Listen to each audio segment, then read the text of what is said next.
Greeting student, welcome to my channel in 11th class business study.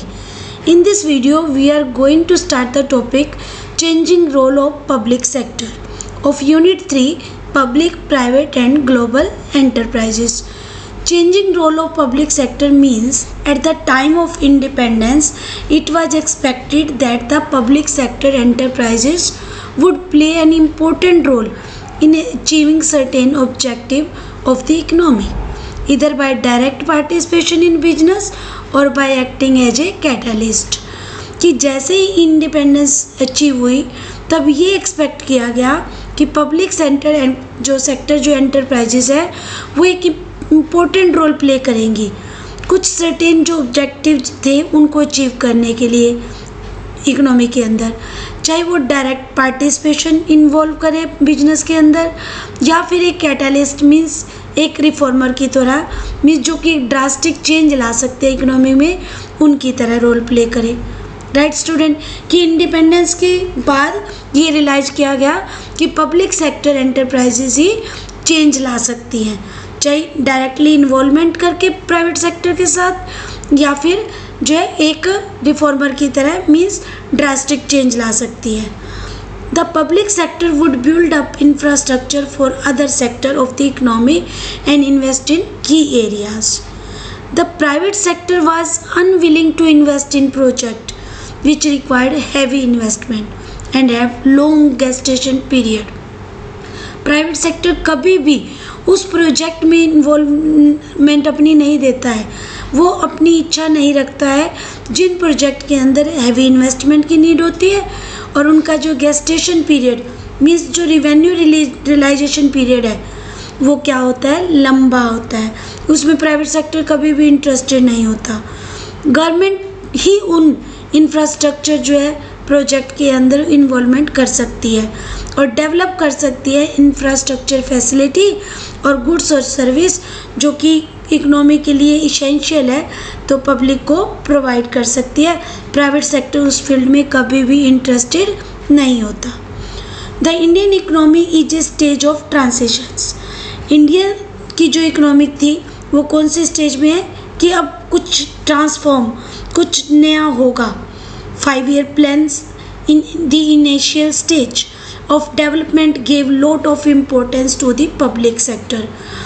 After independence जो 5-year plan बनाने start हुए और उनमें क्या मोटिव रखा गया कि डेवलपमेंट लानी है, पब्लिक सेक्टर को काफ़ी इम्पोर्टेंस दी गई कि पब्लिक सेक्टर ही डेवलपमेंट ला सकते हैं। और in the post 1990 the new economic policies emphasized on liberalization, privatization and globalizations. The 1990 के बाद क्या किया गया, मार्केट के अंदर जो पॉलिसीज़ बनाई गई उसमें लिबरलाइजेशन, प्राइवेटाइजेशन मीन्स बिल्कुल जो इंडस्ट्रीज़ को लिबरल कर दिया गया, प्राइवेटाइजेशंस के ऊपर फोकस किया गया। The role of public sector was redefined और पब्लिक सेक्टर का रोल था दोबारा से डिफाइन किया गया। It was not suppose to play passive role. ये सपोज किया ये नहीं है कि पब्लिक सेक्टर अब एक पैसिव रोल ही प्ले करेगा, बल्कि उसे क्या करना पड़ेगा, एक्टिवली पार्टिसिपेट करना पड़ेगा, मार्केट में कॉम्पिटिट करना पड़ेगा। किसके साथ, प्राइवेट सेक्टर के साथ। राइट स्टूडेंट, कि कंपनी जो प्राइवेट सेक्टर में वर्क कर रही हैं सेम इंडस्ट्रीज़ के अंदर उनके साथ पब्लिक जो एंटरप्राइजेस को पब्लिक सेक्टर को कॉम्पिटिट करना पड़ेगा मींस एक्टिवली पार्टिसिपेशन करना पड़ेगा, पैसिव रोल नहीं चलेगा। Right, they were also held accountable for losses and returns on investment. Government sector भी अकाउंटेबल होंगे अगर उनमें लॉस जो फेस करना पड़ रहा है और जो इनमें इन्वेस्टमेंट आता है मीन्स रिटर्न आता है इन्वेस्टमेंट के ऊपर तो वो भी अकाउंटेबल होंगे। इफ़ पब्लिक सेक्टर में जो लगातार लॉस हो रहा है it was refer to the board of for industrial and finance reconstructions for complete overhauling और शटडाउन। अगर पब्लिक सेक्टर एंटरप्राइजेस के अंदर लगातार जो बिजनेस को लॉस सफ़र करना पड़ रहा है तो वो इंडस्ट्रीज़ किसको रेफ़र कर दी जाएंगी, बायफर को। Board for industrial and financial reconstruction. या तो उन इंडस्ट्रीज़ को क्या करेंगी कि इस टाइप की सिचुएशन क्रिएट करेंगी कि फिर से प्रॉफिट अर्निंग बन जाए।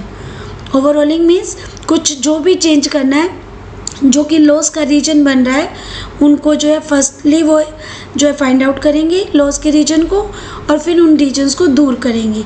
या फिर वो नहीं दूर हो सकता तो उन इंडस्ट्रीज़ को क्या करेंगे, वो बिल्कुल ही बंद कर दिया जाएगा। वो लॉस पे रन अप नहीं करेंगे फ्यूचर्स में। Various committees were set up to study the working of inefficient public sector units with report on how to improve their managerial efficiency and profitability। कुछ कमेटी भी बनाई जाएंगी जो अलग अलग वो क्या करेंगी, वो इनएफिशिएंट पब्लिक सेक्टर यूनिट है, जो पब्लिक सेक्टर यूनिट अच्छे से काम नहीं कर पा रही है, उनकी रिपोर्ट तैयार करेंगी। उनकी एफिशिएंसी जो मैनेजरियल या प्रॉफिटेबिलिटी कैसे इंक्रीज की जा सकती है, उस पर एक पूरी रिपोर्ट प्रिपेयर करेंगी। The role of public sector is definitely not what was envisaged in the early 1960 और 70s। पब्लिक सेक्टर का जो रोल था पहले जो डिफाइंड किया हुआ था 1960 और 70 में, वो नहीं होगा, बल्कि अब जो एक्टिवली जो काफ़ी पार्टिसिपेशन जो रहेगा मार्केट के अंदर, पब्लिक सेक्टर का जो रोल होगा। Got this point student? Now come to the next, development of infrastructure. The development of the infrastructure is a prerequisite for industrialization in any country। कि अगर इंडस्ट्रियलाइजेशन लाना है, मोटिव है, अगर इंडस्ट्री सेटअप करनी है तो इंफ्रास्ट्रक्चर फैसिलिटीज़ को डेवलप करना पड़ेगा। In the pre independence period basic infrastructure was not developed and therefore industrialised progress at a very slow pace.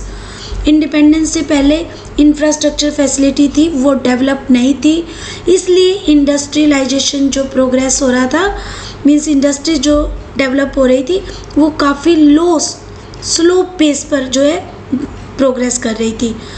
The process of industrialisation can not be sustain without adequate transportations and communication facilities, fuel and energy and basic heavy industries. जो infrastructure means कोई भी industry develop नहीं हो सकती, अपने अच्छे से work नहीं कर सकती अगर उसे वर्क करने के लिए transportation, communication, these are the necessary facilities.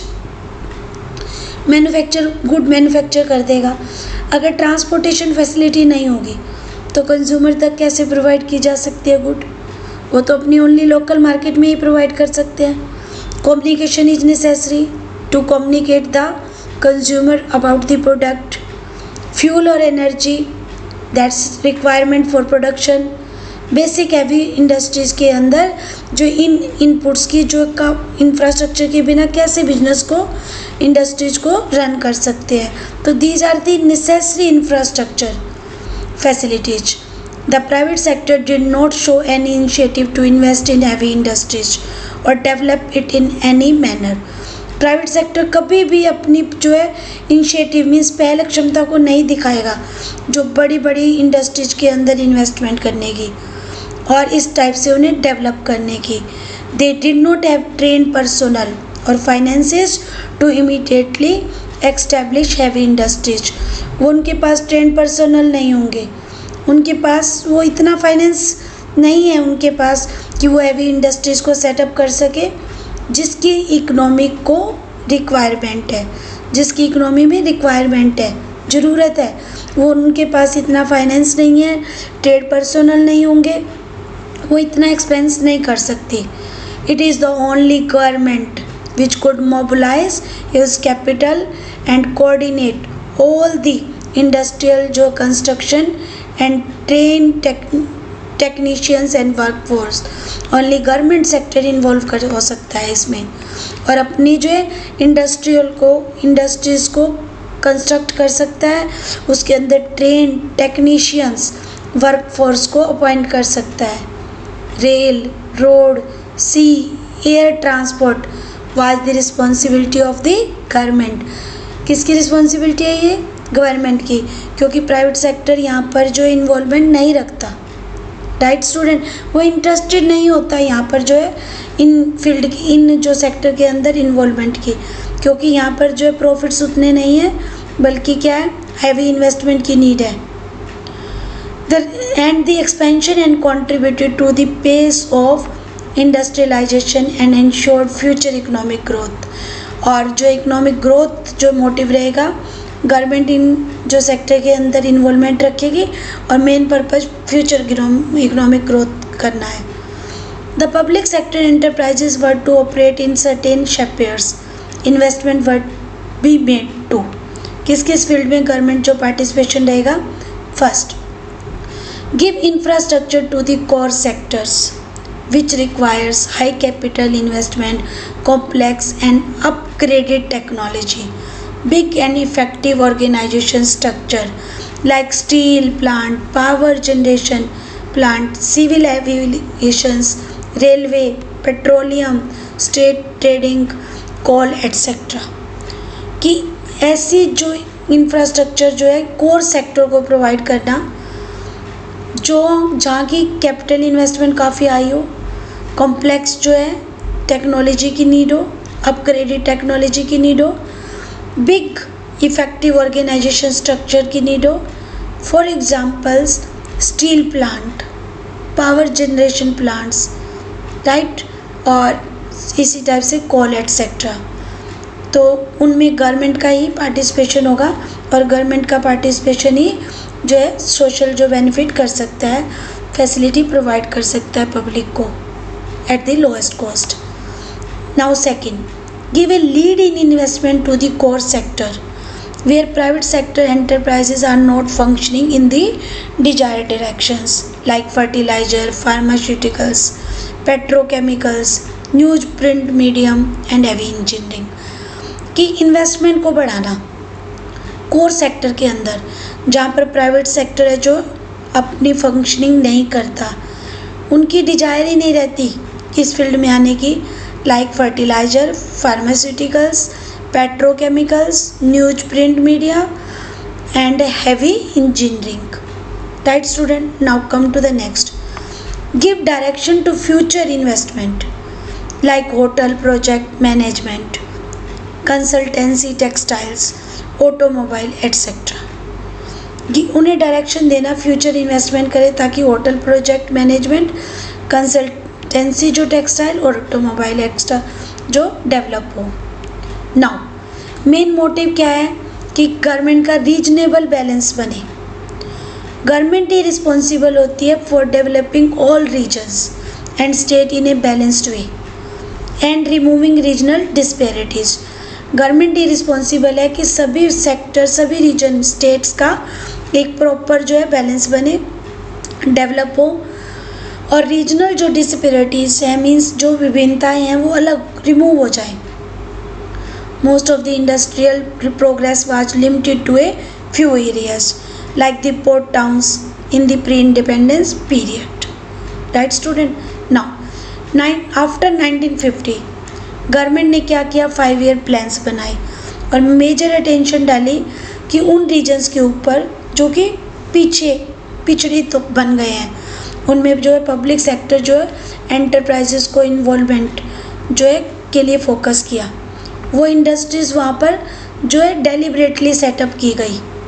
For major steel plant setup किए गए बैकवर्ड एरियाज़ में ताकि इकोनॉमिक डेवलपमेंट हो, लोगों को एम्प्लॉयमेंट फैसिलिटी मिले और वहाँ पर जो इंडस्ट्रीज एस्टेब्लिश हो और वेल डेवलप हो। This was achieve to some extent but there is a scope for a lot more. कुछ एक्सटेंट तक तो अचीवमेंट हुई बट अभी भी क्या है, फिर भी अभी उसमें जो इम्प्रूवमेंट की नीड थी। Development of backward region so as to ensure a regional balance in the country is one of the major objective of plan development। कि प्लान करना इकोनॉमिक के बारे में और फिर उसे डेवलप करना, रीजनल बैलेंस करना, ये गवर्नमेंट का मेन ऑब्जेक्टिव था। बैकवर्ड जो है रीजन्स जो बिल्कुल पीछे रह चुके थे उनको जो है रीएबिलिटेट करके, मीन्स उनको इम्प्रूव करके जो कंट्रीज़ के अंदर बैलेंस की सिचुएशन जो है अचीव करना, ये मेन ऑब्जेक्टिव था। Therefore the government laid down to locate new industries. अब बैलेंस करने के लिए क्या होगा, नई इंडस्ट्रीज सेट करनी पड़ेंगी इन बैकवर्ड एरियाज के अंदर, and the same time prevent the mushrooming growth of private sector unit is already advanced areas.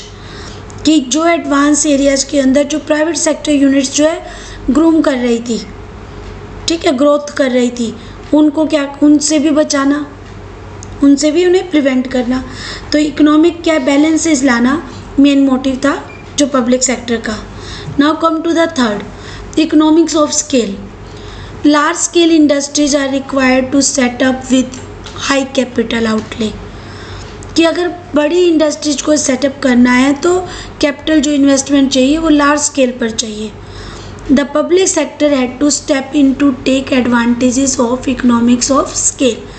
एक पब्लिक सेक्टर है जो लार्ज स्केल पर प्रोडक्शन कर सकता था और कई इकोनॉमिक्स ऑफ स्केल्स जो अचीव कर सकता था, क्योंकि जब प्रोडक्शन लार्ज स्केल पर किया जाता है तो इकोनॉमिक्स ऑफ स्केल अचीव होती है. मींस प्रोडक्शन जो है लोएस्ट कॉस्ट पर जो है मैन्युफैक्चर होता है और कई इकोनॉमिक्स ऑफ स्केल मिलती है. मींस सेम मशीन्स होती हैं यूज, सेम लेबर होती है, बट प्रोडक्शन जो है ज़्यादा होता है. Electric power plants, natural gas, petroleum and telephone industries are the example of the private sector setting up large scale unit. Example कौन से हैं, telephone, natural gas, electric power plants. These are the some example of private sector setting up large scale unit. Right student, if in questions in the exam your question is given ki write give me 2 examples of economics of scale in public sector, then give the examples ki first is natural gas, power plants, electric power plants. आप इस type से example दे सकते हो कि इन्होंने बहुत achievement जो achieve की, अपनी जो है लार्ज स्केल पर इन्होंने प्रोडक्शन किया. Some of the example of public sector जो setting up large scale unit.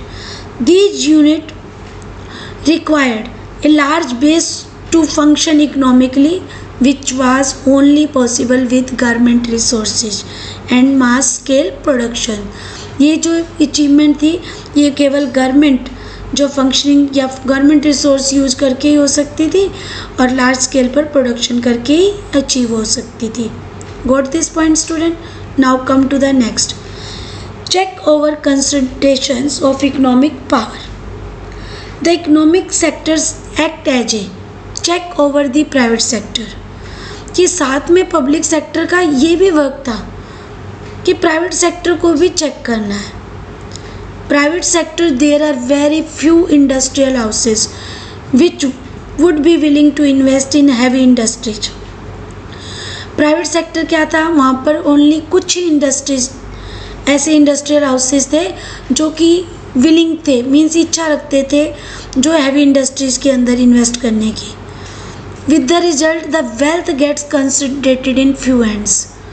कुछ ही इंडस्ट्रीज थी, कुछ ही इंडस्ट्रियल ग्रुप थे, तो इट मीन्स अगर कुछ ही इंडस्ट्रियल ग्रुप बिजनेस को एक्स्टेब्लिश करते हैं तो इनकम क्या होगी, वो कंसंट्रेट हो जाएगी in the few hands.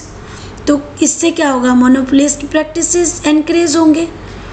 Right student, monopolistic जो सिचुएशन अराइज हो जाएगी और मोनोपोलिस्टिक सिचुएशन जब अराइज होती है उसके फलस्वरूप क्या होता है, it rise to inequalities in income which is जो है डिट्रीमेंटल टू सोसाइटी.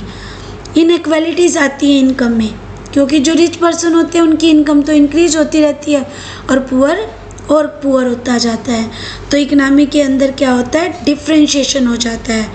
रिच और पुअर के बीच में जो डिफरेंस होता है वो बहुत बढ़ जाता है. Right student. Now the public sector is able to set large industry which require heavy investment and thus the income and benefit that accrues are shared by a large number of employees and workers. This prevents concentration of wealth and economic power in the private sectors.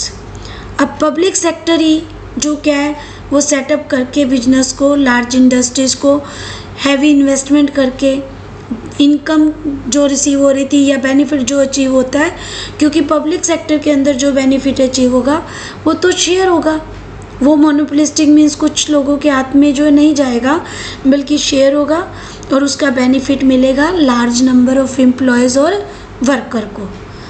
और concentration जो wealth की जो कुछ ही लोगों के हाथ में हो रही थी, या इकोनॉमिक पावर जो कुछ ही एंड्स में थी प्राइवेट सेक्टर के, वो क्या होगी, वो दूर हो जाएगी और जो है पब्लिक इकोनॉमी ग्रो करेगी, क्योंकि जो अब इनकम का जो है डिस्ट्रीब्यूशन हो जाएगा जो एम्प्लॉयज़ और वर्कर के बीच में, right.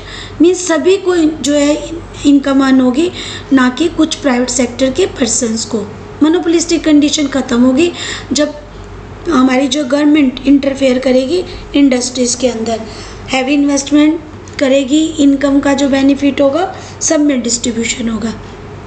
Now next, import substitutions. During the second and third 5-year plan period, India was aiming to be self-reliant in many sectors. कि during the period of second and third 5-year plan, जब second और third 5-year plan का period हुआ तब India में M रखा गया था कि हमें जो है सेल्फ अचीवमेंट करनी है, हमें जो आत्मनिर्भर बनना है हर सेक्टर्स, मैनी सेक्टर्स के अंदर, मीन्स कई फील्ड के अंदर हमें जो है आत्मनिर्भर बनना है, हमें जो है अपने पर निर्भर करना है, हमें दूसरों पर डिपेंड नहीं रहना है। Obtaining foreign exchange was also a problem and it was difficult to import heavy machinery required for a strong industrial base.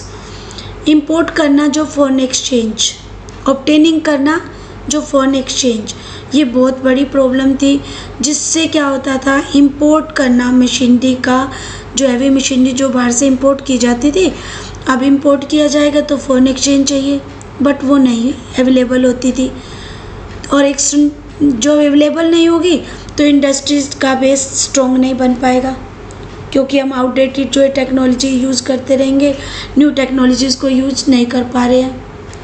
Eight that time public sector company involve हुई, heavy engineering which would help in import substitutions were established. Simultaneously, several public sector companies like STC and MMTC have played an important role in expanding export in the country. तब public sector company involve हुई, high engineering जो है which would help in import substitutions, जिसके फलस्वरूप क्या हुआ, import substitutions जो है एक्स्टेब्लिश किए गए कि बाहर से ना मंगवा कर जो अपनी कंट्रीज़ के अंदर जो इनकी अरेंजमेंट की जाए। Several public sector companies like STC, MMTC जो है प्लेड एक्स्टेब्लिश की गई, और उन्होंने क्या किया, एक इम्पोर्टेंट रोल प्ले किया कि जो कंट्री से बाहर बल्कि एक्सपोर्ट किए उन्होंने, तो इट मीन्स उन्होंने बहुत इम्पोर्टेंट रोल प्ले किया कंपनी को, इकोनॉमी को वेल डेवलप करने के लिए। Right student, now come to the next point, government policy towards the public sector since 1991। कि गवर्नमेंट ऑफ इंडिया ने इंट्रोड्यूस किए 4 major reforms in the public sectors in its new industrial policies in 1991। 1991 में जो है कुछ major reforms किए public sector के अंदर, न्यू इंडस्ट्रियल पॉलिसीज़ बनाई गई थी 1991 में, और main element of the government policies are as follows.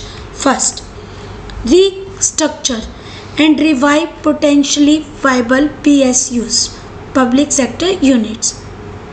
जो इंडस्ट्रीज बिल्कुल क्या हो चुकी थी, डाउन स्टेज में पहुंच चुकी थी, उनको रिवाइव करने के लिए जो बाइफर जो एक्स्टेब्लिश किया गया था, जो है बोर्ड ऑफ रिकन्स्ट्रक्शन जो है बोर्ड बनाया गया था कि उन यूनिट्स को क्या करेगा, या तो रिहेबिलिटेट करेंगे या शट डाउन ही करेंगे। Close down PSUs which can not B revived, कि उन यूनिट को जिनमें इम्प्रूवमेंट नहीं हो सकती तो उनको क्लोज कर देंगे। Bring down governments equity in all non strategic PSUs to 26% to lower if necessary, fully protect the interest of workers। जो गवर्नमेंट ने क्या किया, इक्विटी जो गवर्नमेंट इक्विटी थी नॉन स्ट्रेटेजिक PSU में वो 26% और उससे कम कर दी।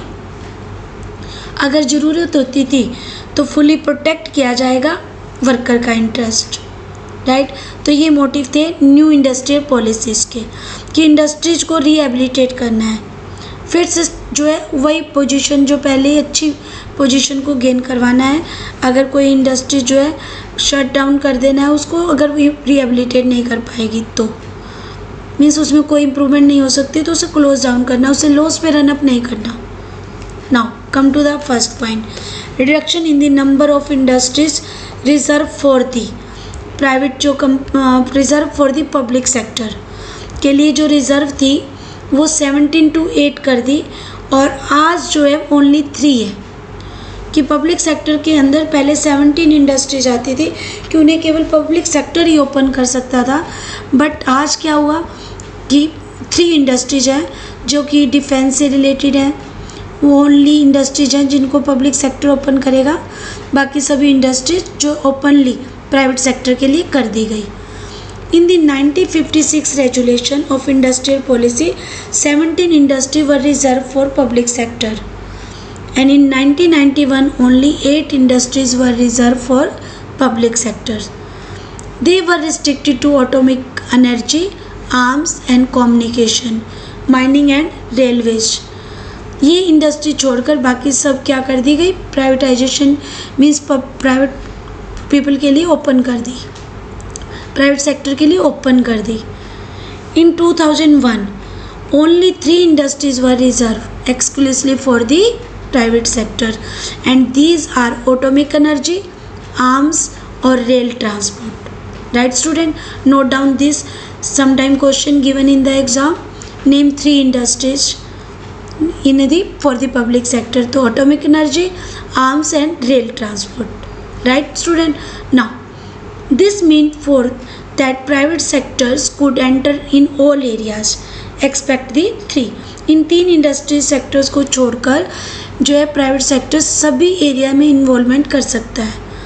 The public sector would have to compete with them, और बल्कि क्या करेंगे, वो पब्लिक सेक्टर के साथ भी कॉम्पिटिट कर सकते हैं, right. The public sector has played a vital role in the development of the economy.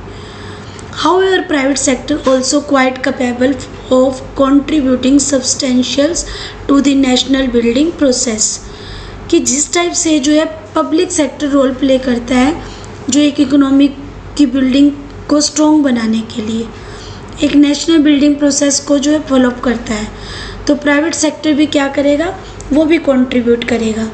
Therefore, both sector need to be viewed as mutually complementary parts of the national sector.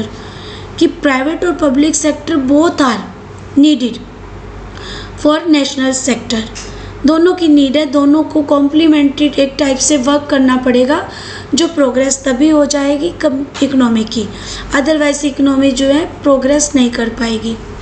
Simultaneously, the public sector need to focus on achieving more a highly competitive market. Public sector needs क्या कर रही थी कि वो focus कर रही थी achieving करना मोर कॉम्पिटिटिव मार्केट, जबकि पब्लिक सेक्टर को क्या है फोकस करना था उसे कॉम्पिटिटिव मार्केट के अंदर जो है अचीव करने के लिए position, right. Now next, disinvestment of shares of A select set of public sector enterprises. Disinvestment involves the sale of the equity share to the private sector. कि पब्लिक सेक्टर एंटरप्राइजेज के shares को sell कर देना private sector को and the public को. Objective क्या था? The objective was to raise resources and encourage wider participation to the general public. कि जनरल पब्लिक इंटरफेयर करे अब इंडस्ट्रीज़ के अंदर, वो प्राइवेट के लिए ओपन कर दी जाए. जो पब्लिक सेक्टर जो है अपना जो शेयर प्राइवेट लोगों को जो सेल कर रहे थे. The worker in the ownership of the enterprises में अब उनका एम था कि प्राइवेट जो सेक्टर इन्वॉल्व हो, पब्लिक इन्वॉल्व हो. The government has taken a decision to withdraw from the industry sector. Government का ये डिसीजन किस लिए लिया था कि इंडस्ट्रियल सेक्टर से गवर्नमेंट विदड्रॉन हो जाए और उसकी जो इक्विटी रिड्यूस हो जाए इन ऑल अंडरटेकिंग्स के अंदर, उनका शेयर कम हो जाए. It was expected that this would be lead to improving managerial performance and ensure financial discipline, but there remains a lot to be done in this area. Main purpose था क्योंकि private जो undertaking work करती है वो speedly करती है, with efficient करती हैं, वो मैनेजरियल परफॉर्मेंस जो उनकी आती है वो काफ़ी इम्प्रूव होती है। तो इसलिए वो चाहते थे कि ये अंडरटेकिंग प्राइवेट जो है सेक्टर इन्वॉल्वमेंट हो, लेकिन अभी भी जो है इसमें there remains a lot to be done in that area. इस एरिया में अभी बहुत जो इम्प्रूवमेंट करने की नीड है।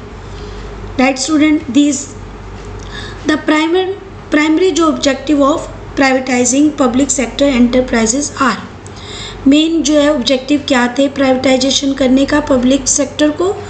The first is releasing the large amount of public resources locked up in non-strategic public sector enterprises so that they may be utilized on other social priority areas such as basic health, family welfare and primary education.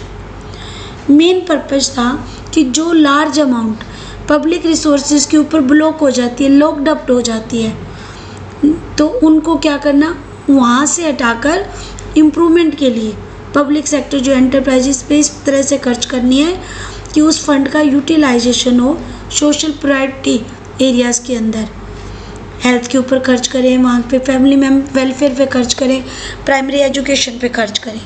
Right student, now next, reducing the amount of public डेप्ट and interest burden, कि जो public जो है loan को जो reduce करना, जो बड़ी लार्ज अमाउंट के पब्लिक डेप्ट को और इंटरेस्ट बर्डन को रिड्यूस करना, क्योंकि जब पब्लिक इन्वेस्टमेंट करती थी तो फंड लोन लेकर भी करती है, तो उसको रिड्यूस करना मेन पर्पज था। Third, transferring the commercial risk to the private sector so that funds are invested in able project, कि कमर्शियल रिस्क जो ट्रांसफ़र कर देना प्राइवेट सेक्टर को, जहाँ पर फंड जो इन्वेस्ट किए जाते हैं एक एबल प्रोजेक्ट के अंदर, जहाँ से रिटर्न काफ़ी अच्छा मिलता है। Right student, fearing these enterprises from government control and introduction to corporate governance, in enterprises को government control से free कर देना और corporate governance के अंडर जो है introduction में ले आना, government control से free करके private companies के hands में दे देना, ताकि जो work है efficient complete हो और जो economic grow करे।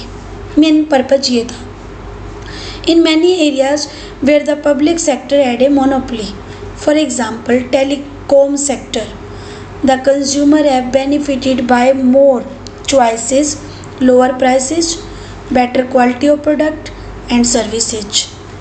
कुछ एरिया जहाँ पर पब्लिक सेक्टर एक मोनोपोलिस्टिक कंडीशन में था, जैसे टेलीफोन जो सेक्टर, जहाँ पर कंज्यूमर को काफ़ी बेनिफिट मिल रहा था, उनके पास कई चॉइसेस थी, लोअर प्राइस था, बेटर क्वालिटी प्रोडक्ट मिल रही थी, सर्विस मिल रही थी, तो पब्लिक का बेनिफिट हो रहा था। Next, policies regarding sick unit to be the same as that for the, जो कि हमारे प्राइवेट सेक्टर के अंदर पॉलिसी सेम थी। All public sector unit were referred to the board of industrial and financial reconstruction to decide whether a sick unit was to be restructured or shut down.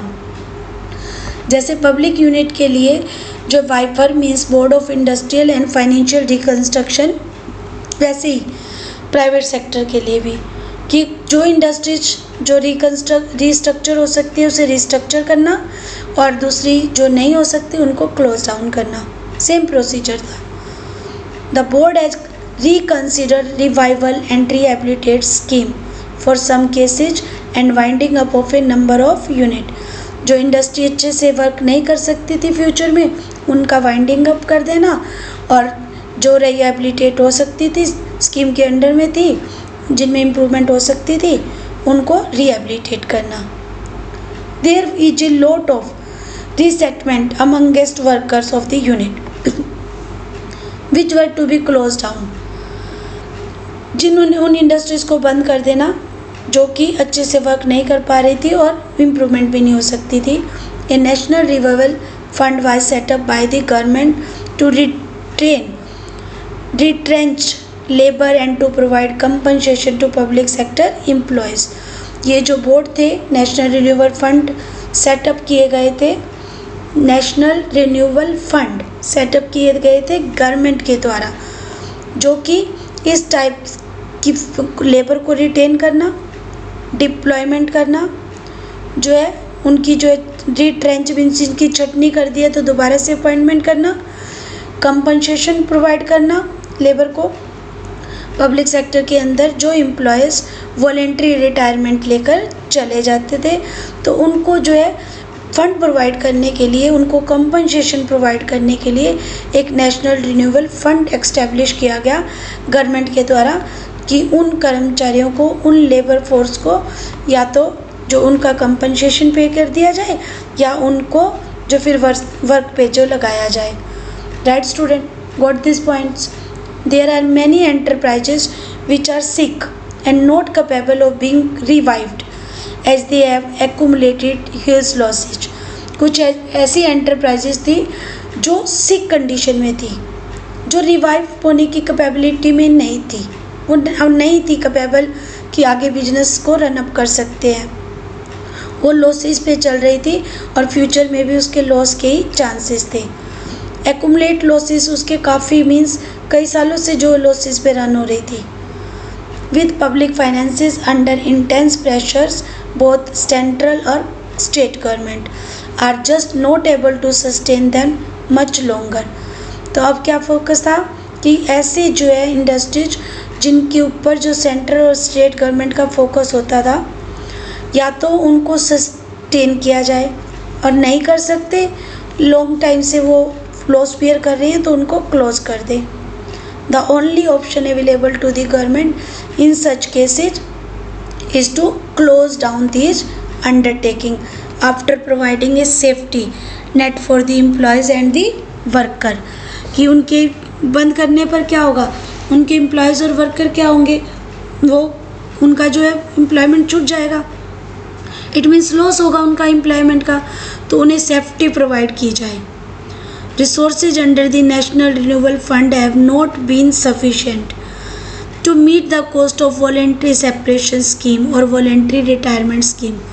जबकि ये जो national renewal fund भी बनाया गया था, इसके अंदर जो रिसोर्सेज थे वो सफिशिएंट नहीं थे कि इस टाइप की कॉस्ट को, जो कि वॉलेंट्री सेपरेशन स्कीम हो रही है या वॉलेंट्री रिटायरमेंट स्कीम हो रही है, तो उसकी कॉस्ट को पूरा कर सके। Got this point student? Now next D part, memorandum of understanding, improvement of performance through MOU means memorandum of understanding system by the which managements are to be granted greater autonomy but held accountable for specified result। तो memorandum of understanding की appointment की गई जिसमें management ठीक कोई इस प्रकार की ऑटोनॉमी दी गई, मीन्स अधिकार दिए गए, और वो क्या होगा कि उन इंडस्ट्रीज को रिहेबिलिटेट करने की कोशिश करे और वो अकाउंटेबल होगी उस जो भी वर्क उसे दिया जाएगा उसके लिए, उसके स्पेसिफाइड रिजल्ट के लिए। Under this system public units were given clear target and operational autonomy for achieving those target. Public sector units थी जिसको क्लियर टारगेट दिए गए, ऑटोनॉमी दी गई कि उन टारगेट को अचीव करेगी।